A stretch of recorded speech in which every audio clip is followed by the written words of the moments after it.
আবারও স্বাগত ২১শে বিজনেসে। সঙ্গে আছি আমি হিরো জুম্মান। এবার দেশ বিদেশের ব্যবসা বাণিজ্য ও অর্থনীতির আরও কিছু সংবাদ।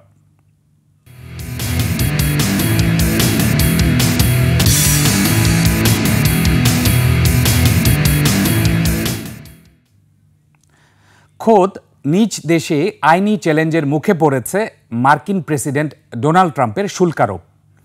ভুক্তভোগী ৫টি ব্যবসা প্রতিষ্ঠানের পক্ষে আইনি সংস্থা লিবার্টি জাস্টিস সেন্টার মার্কিন আন্তর্জাতিক বাণিজ্য আদালতে মামলাটি দায়ের করেছে। এদিকে স্মার্টফোনে শুল্কারোপ কোনো ছাড় নয় বলে জানান ট্রাম্প। নতুন করে সেমিকন্ডাক্টর ও ওষুধ পণ্যের ওপর শুল্কারোপ নিয়ে চলছে তোড়জোড়। অন্যদিকে ফিলিস্তিনের পক্ষে বিক্ষোভের জেরে হার্ভার্ড বিশ্ববিদ্যালয়ের $200 কোটি অনুদান স্থগিত করেছে হোয়াইট হাউস। দুলি মল্লিকের ডেস্ক রিপোর্ট। বিশ্বের বিভিন্ন দেশের পণ্য আমদানিতে শুল্ক আরোপ 90 দিনের জন্য স্থগিত করলেও নতুন নতুন খাতে শুল্ক আরোপ নিয়ে তোড়জোড় চলছে ট্রাম্প প্রশাসনে। এবার সেমিকন্ডাক্টর সহ পুরো ইলেকট্রনিক্স সাপ্লাই চেইন এবং ওষুধ শিল্পের দিকে নজর দিয়েছেন প্রেসিডেন্ট ট্রাম্প। এরই মধ্যে জাতীয় নিরাপত্তা শুল্ক বিভাগকে এসব খাতে লাভ ক্ষতি নিয়ে হিসাব নিকাশের নির্দেশ দেন।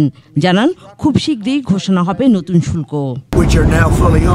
Doing that with semiconductors, with chips, and numerous other things, and that'll take place in the very near future. একই সঙ্গে চীন থেকে আমদানি করা স্মার্টফোন, কম্পিউটার সহ বেশ কিছু ইলেকট্রনিক্স পণ্যে শুল্ক আরোপ নিয়ে দ্বিধা দূর করেন ট্রাম্প। জানান এসব পণ্যে কোনো ছাড় নয়। তবে ট্রাম্পের এসব আদেশের বিরুদ্ধে খোদ নিজ দেশেই আইনি বাধা বাড়ছে। স্থানীয় সময় সোমবার শুল্ক আরোপে ভুক্তভোগী এমন 5টি ব্যবসা প্রতিষ্ঠানের পক্ষে আইনি advocacy group Liberty Justice Center US court of international ট্রেডে মামলা দায়ের করে। এতে প্রেসিডেন্টের বিশেষ ক্ষমতা ব্যবহার করে শুল্ক আরোপের মতো নির্বাহী আদেশ জারিকে চ্যালেঞ্জ করা হয়। বলা হয় বৈশ্বিক অর্থনীতিতে বড় ধরনের নেতিবাচক প্রভাব ফেলে এমন কর আরোপের ক্ষমতা কোনো ব্যক্তির থাকা উচিত নয়। এর আগে ফ্লোরিডায় চীনের উপর শুল্ক আরোপ নিয়ে মামলা করেন এক ব্যবসায়ী।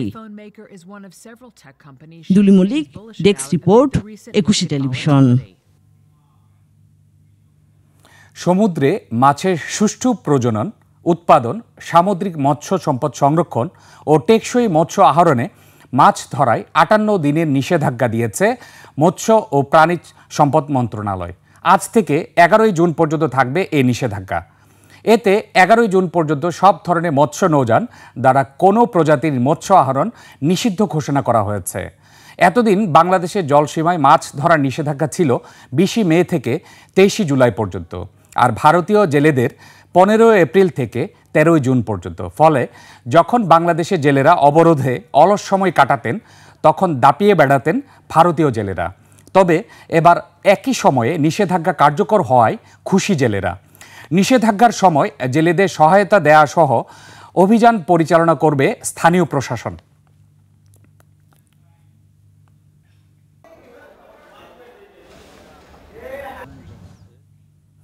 রাজবাড়ির মিষ্টি, বিশেষ করে ক্ষীর চমচমের সুনাম এখন দেশ জুড়ে।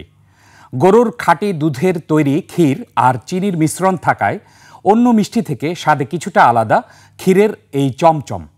শুধু জেলাতে নয়, এর সুনাম ছাড়িয়েছে বিদেশেও। রাজবাড়ী প্রতিনিধি জাহাঙ্গীর হোসেনের তথ্যচিত্রে ডেস্ক রিপোর্ট। উৎসব, পার্বণ, জন্মদিন, বিয়ে সহ যে কোনো অনুষ্ঠানে আত্মীয় স্বজন, পাড়া প্রতিবেশীর মিষ্টিমুখ করানো বাঙালির প্রথা। আর রাজবাড়ী ক্ষীর চমচম হলে তো কোনো কথাই নেই। ক্ষীর চমচম একটু রসালো হয়, এর উপর খাঁটি দুধের ছানার তৈরি মাওয়ার শুকনো গুঁড়া দিয়ে হয় ক্ষীর চমচম, যা এটিকে আরও সুস্বাদু করে তোলে। খামারিদের কাছ থেকে সংগ্রহ করা দুধ দীর্ঘ সময় ধরে জ্বালিয়ে তা ছানায় রূপান্তর করে তৈরি করা হয় চমচম। পরে তা মিষ্টি রসে বেশ কিছুক্ষণ চুপিয়ে রাখতে হয়। আলাদাভাবে তৈরি শক্ত মাওয়া ভেঙে ক্ষীর বানিয়ে চমচমের উপর প্রলেপ দিয়ে তৈরি করা হয় সুস্বাদু ক্ষীর চমচম। ময়রাদের বিশেষ পারদর্শিতার কারণে এসব মিষ্টির মধ্যে স্বাদের দিক থেকে বিশেষ জায়গা করে নিয়েছে ক্ষীরের এ চমচম। গ্রাম বাজার থেকে সর্বোচ্চ ভালো মানের দুধটা আমরা কিনি, এই দুধ দিয়ে আমাদের ছানা কাটে এবং মিষ্টি ক্ষীর তৈরি করে পিঠে চমচম যে পোলকটা, ক্ষীরের পোলকটা সুন্দর করে দেই মানুষের দৌড় গোয়ায় প্রচারের জন্য এবং মানুষের যে মনোবাসনা মিষ্টি খাওয়া, বাঙালির যে রসনা বিলাস, এটা আমরা দেওয়ার চেষ্টা করি। স্বাদে কিছুটা আলাদা ক্ষীরের চমচম রাজবাড়ির মানুষের কাছে অত্যন্ত প্রিয়। রাজবাড়ির চমচম রাজবাড়ির জন্য বিখ্যাত। এই মিষ্টির মধ্যে কোনো রকম ভেজাল নেই, নির্ভেজাল এবং খুব সুস্বাদু করে তৈরি করে। শুধু জেলাতে নয়, এর সুনাম ছড়িয়ে পড়েছে দেশ বিদেশেও। Khurshid Alam, desk report, 21 television. এবার এশিয়ার প্রধান শেয়ার বাজারের খবর। সূচকের মিশ্র প্রবণতা দেখা যাচ্ছে এশিয়ার বেশিরভাগ পুঁজিবাজারে। জাপানের শেয়ার বাজার নিকি সূচক 306 পয়েন্ট বেড়ে দাঁড়িয়েছে 34,289 পয়েন্টে। কমেছে হংকংয়ের শেয়ার বাজার হ্যাংসেংয়ের সূচক 86 পয়েন্ট কমে অবস্থান করছে 21,331 পয়েন্টে। বেড়েছে সিঙ্গাপুর এসটিআই সূচক, এটি 63 পয়েন্ট বেড়ে অবস্থান করছে 3,612 পয়েন্টে। চীনের শেয়ার বাজার সাংহাই কম্পোজিট ইন্ডেক্স অবস্থান করছে 3,256 পয়েন্টে, যা আগের দিনের চেয়ে 6 পয়েন্ট কম। বোম্বে সেন্সেক্স 30 ইন্ডেক্সকে দেখা যাচ্ছে ঊর্ধ্বমুখী প্রবণতায়। সেন্সেক্সের সূচক 1,581 পয়েন্ট বেড়ে অবস্থান করছে 76,739 পয়েন্টে। কমেছে থাইল্যান্ডের থাই স্টক এক্সচেঞ্জের সূচক, এটি 5 পয়েন্ট কমে অবস্থান করছে 1,128 পয়েন্টে। দেশের উন্নয়নমূলক প্রকল্প বাস্তবায়ন ও বার্ষিক পরিচালনা ব্যয় নির্বাহের জন্য সরকারের অর্থের প্রয়োজন হয়। এই অর্থের সংস্থান করতে বাংলাদেশ সরকারের পক্ষে বাংলাদেশ ব্যাংক ট্রেজারি বিল ও ট্রেজারি বন্ড ইস্যু করে। আগামী 20 এপ্রিল 3 ক্যাটাগরির ট্রেজারি বিলের নিলাম হবে। এর মধ্যে 91 দিন মেয়াদের 4,000 কোটি টাকা, 182 দিন মেয়াদের 3,000 কোটি টাকা এবং 364 দিন মেয়াদি 2,000 কোটি টাকার ট্রেজারি বিলের নিলাম হবে। এবার ট্রেজারি বন্ডের খবর। আজ 15 এপ্রিল 5 বছর মেয়াদে ট্রেজারি বন্ডের নিলাম হবে। এ বন্ডের আকার 3,500 কোটি টাকা। এছাড়া আগামী 22 এপ্রিল 10 বছর মেয়াদি 3,500 কোটি টাকার আরেকটি বন্ডের নিলাম হবে। প্রতি মাসেই ট্রেজারি বন্ড বা টি বন্ডের প্রাথমিক নিলাম অনুষ্ঠিত হয়।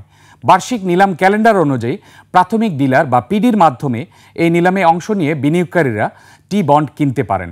সেকেন্ডারি মার্কেট থেকেও ট্রেজারি বন্ড কেনা যায়। দর্শক, নিচ্ছে একটা ছোট্ট বিরতি। বিরতির পর শিল্প খাতে গ্যাসের মূল্য বৃদ্ধি নিয়ে আমরা কথা বলবো জ্বালানি বিশেষজ্ঞ অধ্যাপক এম শামসুল আলমের সঙ্গে। ততক্ষণ আমাদের সঙ্গেই থাকুন।